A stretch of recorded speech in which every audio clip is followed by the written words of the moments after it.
This is going to be good.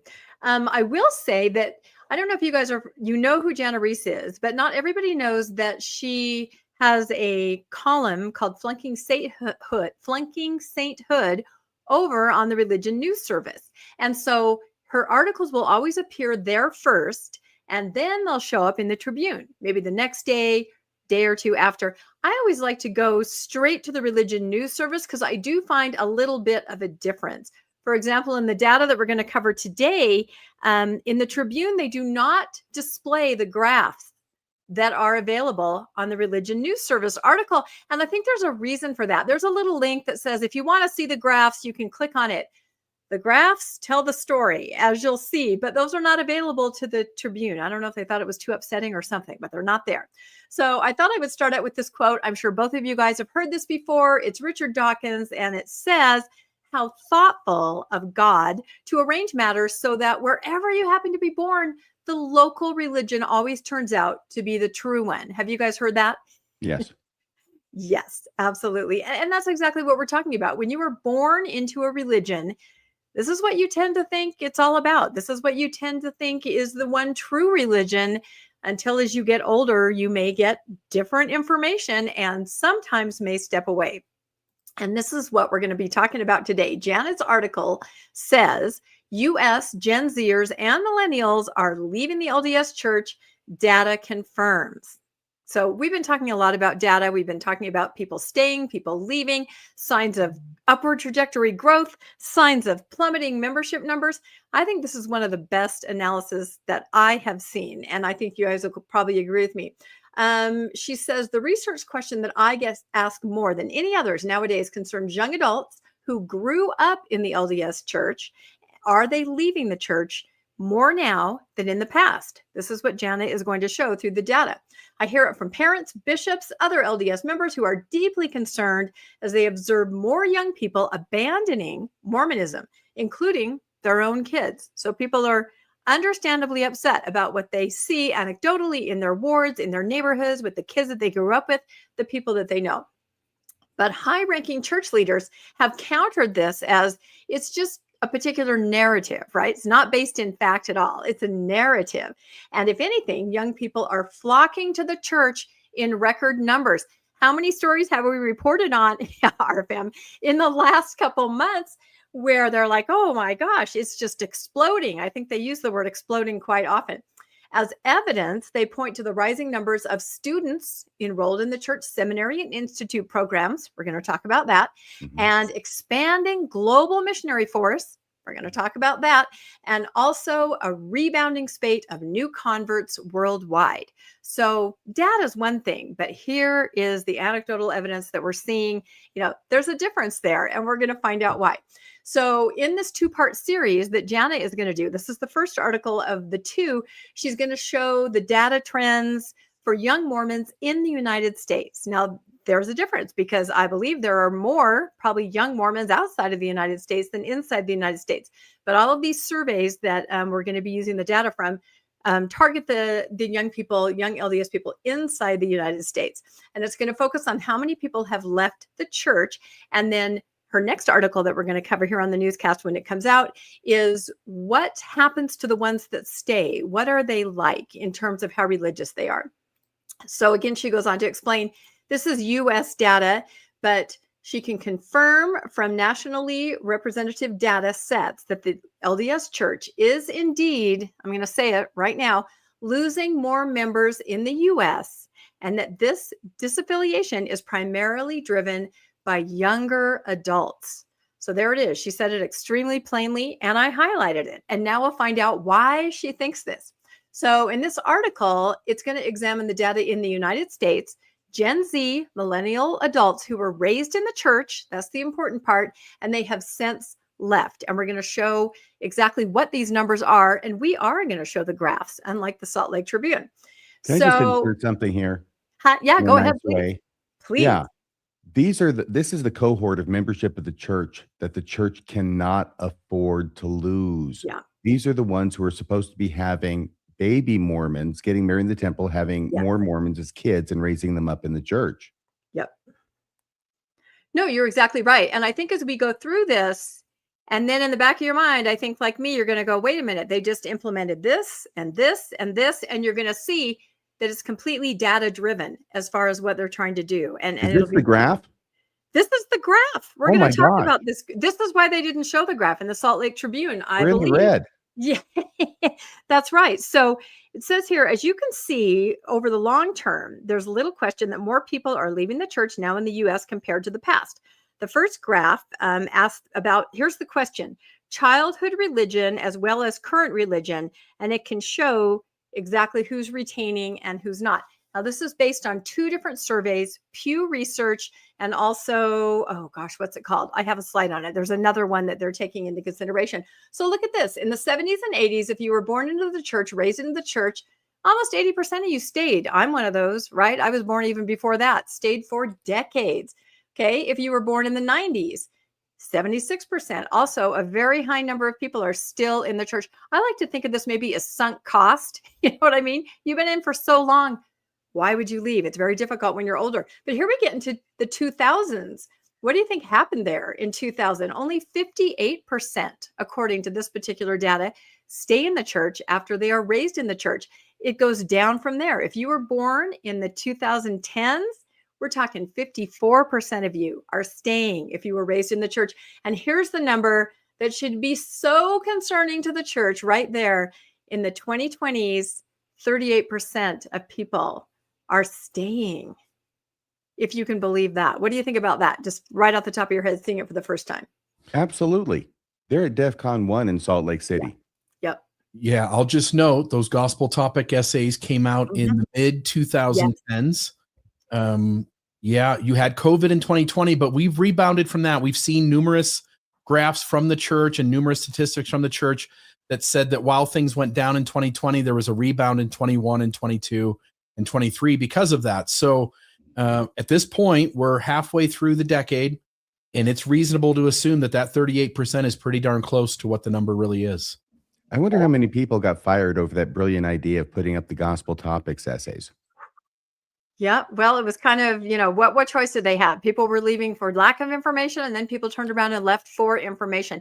And well, I would Tom encourage. Perry had a briefcase with all the answers in it. They should have put those up. What happened to that briefcase? And we're kind of going over this in a little bit of a superficial way because I mean it's deep data, right? Like deep doctrine. So if you really want to understand, the graphs and the margin of error, you can go over to her article in the Tribune or in Religion News Service. And really, for those of you who love data, you can dig into this. So we're not going to get into that here. So, okay, so here's another one. This shows the LDS retention rates over, let's see, what does it say? Oh, this is the Pew Research graph. Yeah, sorry, I'm like squinting at my screen here. So in 2007, according to Pew, the LDS Church retained 70% of childhood members in the U.S. This is kind of showing the same thing, but by more of a, an increment of time. By 2014, that's 64%. And by 24, it has declined further to 54. So different from the other survey that they took, but Pew Research, similar. The trajectory is absolutely more people are leaving, having been raised in the church and stepping away. So like I said, you can go to the article and get more of the pure data if that's what you're interested in. Are we comparing like to like? Because if so, there's like a 16% difference in. Yeah, there's a margin of error. Yeah, there's an absolute margin of error. And it could be in the way that they ask the question. I'm not sure. And Jana talks about that in the article, that there could be a little bit of a difference there. So let me see. I'm going to go to my notes here so I can see us. So basically, this graph is showing that the younger generations leave at the higher rates. When the retention is broken down by generation, you've got the greatest and silent generation. Silent generation would be, for example, President Nelson, President Oaks, much, much, much older. They have the highest retention rate of only 29% leaving. Baby boomers and Gen Xers, that's me, saw somewhat higher rate of departure. You can see this graph is going the other way. Millennials and Gen Z had the highest levels of leaving, with about 55% not remaining, according to the, I can't remember what the GGS is. It's the, I have a slide on it. It's the other survey, sorry. So you can see here, all the graphs are saying the same thing. They're all telling us that the younger the members are, the more they're stepping away. And as we're going to see, a lot of the things that we talk about and the decisions that they make and the programs that they implement are trying to address this issue here. All right. Any thoughts on just the pure graphs and the data here, either Bill or RFM? A couple of things. If we go back to that one right there, I'll just notice that the trajectory changes quite a bit. It sort of follows a predictable line until it gets to the millennials and Gen Z. I'll also just note there's two narratives out there, which you pointed to, Rebecca. There's a narrative that the church is growing as wildly as it has since the 90s at least. And there's a narrative on the outside of the church by every entity doing research that the church is shrinking. Now, everybody out there who's listening gets the chance to believe whichever narrative they want, because both narratives are coexisting. Now, I would simply say, if you look at all the things, and you're going to note the programs that have changed, the things that have gone on, when you look at everything the LDS Church is doing, which conclusion narrative do all of those changes support? And at least with me, it seems quite obvious. Yep, perfectly stated. All right, anything else, RFM? Yeah, they're about to announce that as soon as you graduate from primary, you go on your mission. Yeah. And that may be what it takes. I'm not kidding. So to recap, she says in her article, both studies show, and it's the general, I just looked it up and I still can't remember what it's called, the other survey, two important surveys. Both studies show that the more people are leaving the LDS Church in the United States, and that disaffiliation is higher for younger saints more than older ones. And both of these studies are respected enough by the church that it has cited their findings in other, the church uses these particular institutions to prove their data. There was one on married people are happier, how Americans feel about Latter-day Saints. So according to the church, they themselves use these organizations that collect the data. I don't know if they want to use this particular data, but when the data fits their narrative, they respect these institutions. So here's what's interesting. This article... Rebecca? Yeah, I think it's the General Social Survey. It is General Social. I don't know why I couldn't pull that out of my brain. I have too much stuff in there. Yes, exactly. Thank you. I think I probably listed it 20 times on the slides and can't read my own slides. Nuances and additional points. While this article focuses on disaffiliation in the U.S., the church's global growth, like we talked about before, increasing seminary institute enrollment, more missionaries, more international converts, is not directly contradicted by the U.S. trend. In other words, she's saying both these things can exist because that other data, there's kind of a caveat to a lot of it. And we're going to look at that briefly here. She's being very nice, but actually the church is just lying through its teeth, especially Elder Cook, and we all know it. Okay, I let RFM say it. Yeah, I say it really nicely, like Mary Poppins. That's right. So it's clear that at least in this country, many young people who grew up in LDS are exiting the doors. That doesn't mean it isn't true that the church's Institute program offering religious education and community for young adults is growing numerically across the globe. Why do you think it's growing across the globe? Are you familiar with Pathways? Mm-hmm. Yeah. That's that educational program that the LDS Church offers to people all over the world. In fact, it's kind of a gateway into the religion that will kind of offer this educational opportunity, an opportunity to advance yourself. And you're able to go to school online, and you have to take all kinds of classes. And the class that you absolutely have to be enrolled in each semester is Institute. That's right. So is it really that people are flocking to the Institute classes, or is it that they see this as an educational opportunity and they want to, try to take advantage? And in order to do that, they must enroll in Institute. I kind of think that might be the case. So yes, numbers may be growing, but there's another side to that story is what we're trying to say here. So the other thing that she says is it also doesn't mean that it isn't true that the missionary program it isn't growing. It is growing, right? Thousands of young people appear excited to serve, which is great news for the church. And as I've stated everywhere, last month's decision to lower the missionary age to 18 for women is a long overdue and genius move. And we're going to find out why this is Rebecca, a genius move. Yes. Can I suggest that long interview and genius should not be put in the same sentence together? Sometimes it takes a while to percolate that genius move, and you have to check the data, and you have to look at the surveys, and then you have to get the revelation. You have to get out your genius is doing something that nobody else would think of. And all three of us, plus thousands and thousands of others Exactly. had already thought of this long ago. To some people, it's still genius. So this is what I'm calling the data-driven revelation, right? All of these things that are happening are because they looked at the data, and especially this 18-year-old able to go on a mission. And this actually, I might even rant about this because this, in the sociology of religion, says Jana, the most vulnerable time for people to leave religion is still the period of late adolescence and their early 20s.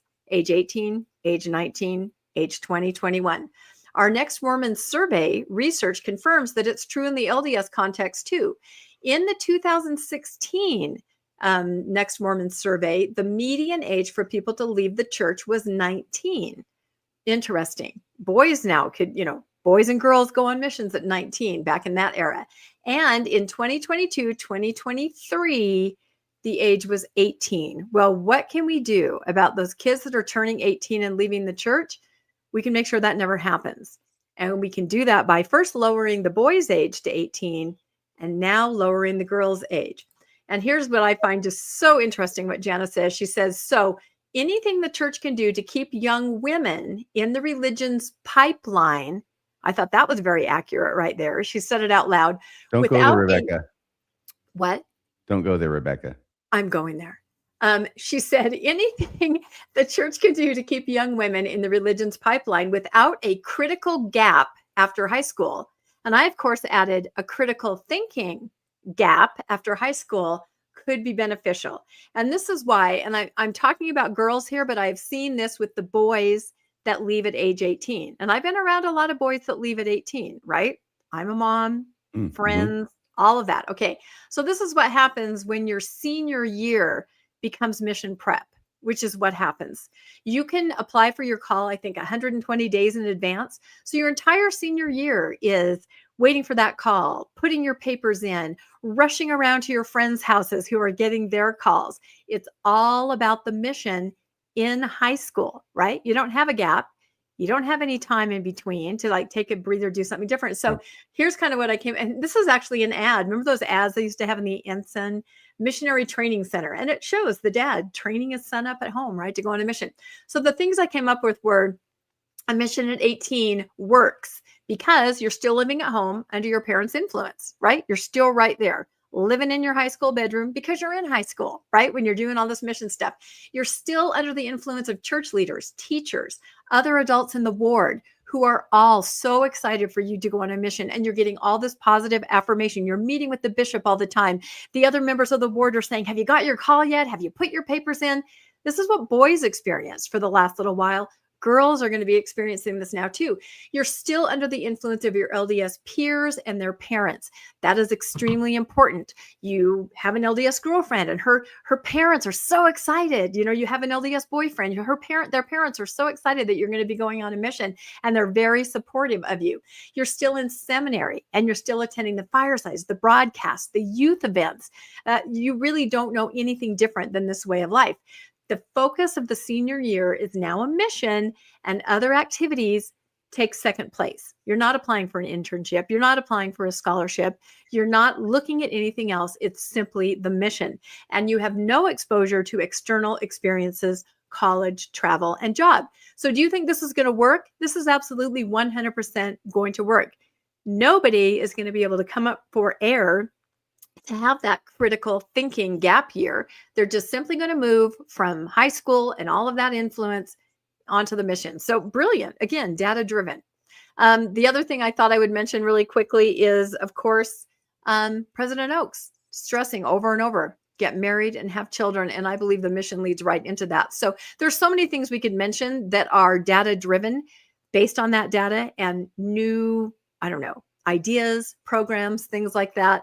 But in my final thought here, Jana wanted to say one final observation. Both of these surveys clearly show that the Mormons who remain identify with the church and are deeply religious. The ones who stay in the church are far more religiously devout than Americans of their age. And that's what she's going to talk about next time, which I think will be really interesting. So anyway, any thoughts about, we kind of talked about the data, about the idea of data-driven revelations. I just thought, I'm sure that we can come up with even more than that. In fact, I think we're going to talk about some tonight as we go on. Bill? Yeah. Not to take up a ton of time, but let me just mention a few. Taking 3-hour church to 2 hours is a way to reduce the strain on a church that's shrinking at the ward level. The Come Follow Me curriculum is to teach the history and inoculate people, and to teach things in a very basic way so that we don't get into deep doctrine like we at least had opportunities to with the gospel doctrine class. We have less conference. The church leaders are self-admitting that members are better off hearing less from prophets, seers, and revelators. And how? Home and visiting teaching has been turned into ministering, and it has less pressure on it. Some of the fewer quotas and less reporting guilt. That's what you do with an entity that's just not carrying its load, and the pressure is only making things worse. The high priest group was discontinued several years back and combined into the elders quorum. That is a move you make when you have a shrinking church and you don't quite have the manpower that you used to have. Allowing bishops to be the main go-to overseeing the young men and young women rather than the young men's and young women's presidencies, for instance. It's a way to get the higher leader who reports to the stake being more hands-on with the group that is the most at risk.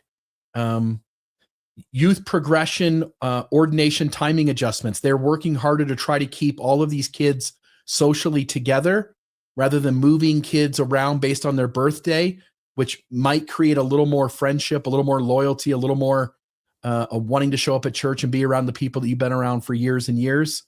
Mission age changes, both men and women at various points over the last decade.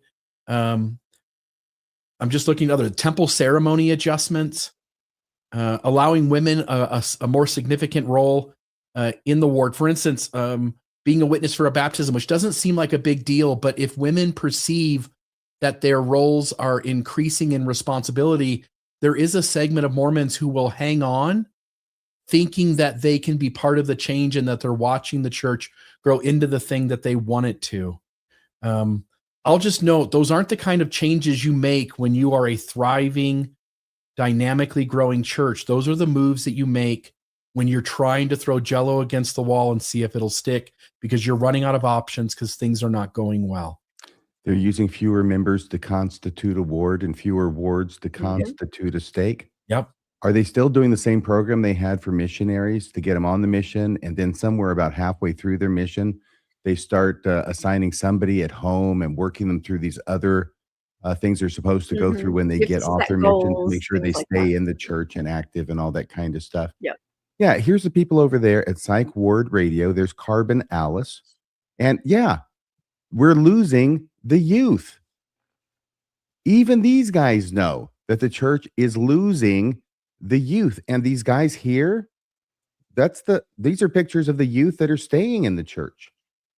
So the church is losing its youth.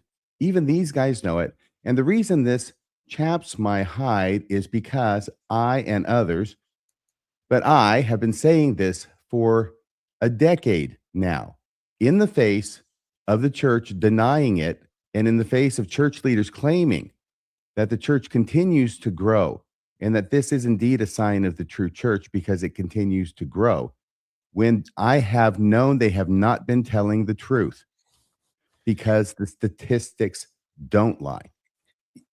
I'll say one more thing, just from a psychological standpoint. When you can convince your members that the church is growing, the members perceive that they're on the winning team, and they perceive that, like, oh, only the minority of people leave.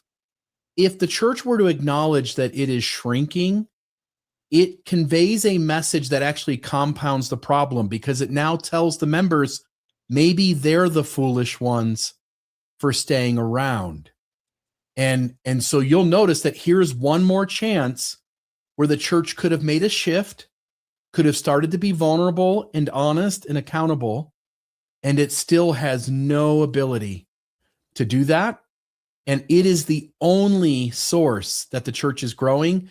Every source outside the church is pointing to data that says it is shrinking, and the church has data, but it's only the data that none of the rest of the world's allowed to see. It's the only one that gets to do the math on the numbers, and then it gets to share it with the world. but it doesn't open the books. And so it can make up whatever numbers it wants to. Yeah. Jonah Barnes, by the way, with Psych Word Radio, has gone on record, and I think we played the clip as well, that it's okay to lie about Mormon apologetics if you can get the young men interested enough to stay in the church. Yuck. It's so deceitful, though, because if you think about it, what does this do? You're on this hamster wheel all through high school and the mission, and then you come home and you marry somebody from your mission, and you have, as Elder Oaks said, several children. And then, unlike me being 55 and waking up, you're 28 and you wake up with 4 kids and you go, what the hell happened? Right? So yeah, they're in for a world of hurt, I think, if they keep this up, and all the trying to make everything so cool, right? You can wear a cross. I've got Christian jewelry. I'm praising. I got the music. We love Jesus. All of that cool stuff for the cool kids. Yeah, it's just window dressing. And you there's think how nothing cynical really this is on the part of the leadership of the church, that they're trying to keep members of the church in it until they die without finding out that the leaders are lying to them. That's it. I think that's cynical. It is. Yeah.